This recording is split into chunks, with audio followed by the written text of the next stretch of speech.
આજનો આપણો ટોપિક છે યુરિનરી ઇન્કોન્ટિનન્સ.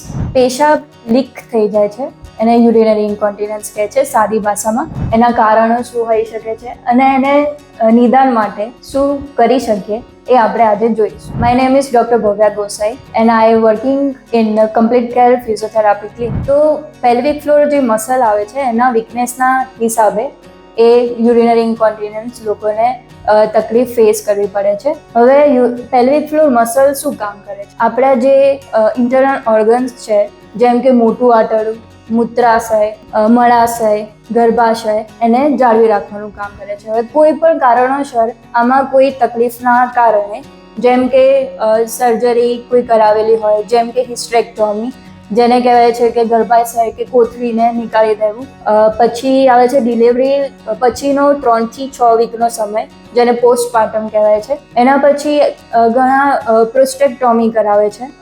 એના ઉપરાંત બીજા રીઝનમાં આપણે ગણી શકીએ કે એજ રિલેટેડ ઘણાને પ્રોબ્લેમ થતી હોય છે.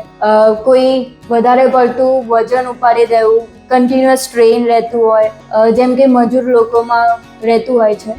એના હિસાબે આ પ્રોબ્લેમ ફેસ કરી શકે છે. તદુપરાંત મોટાપણો અને મેનોપોઝ ફેઝમાં જે લેડીઝ હોય છે એમને પણ આ તકલીફ જોવા મળે છે. હવે આ સમસ્યાના નિવારણ માટે ફિઝિયોથેરાપિસ્ટ શું કરી શકે છે?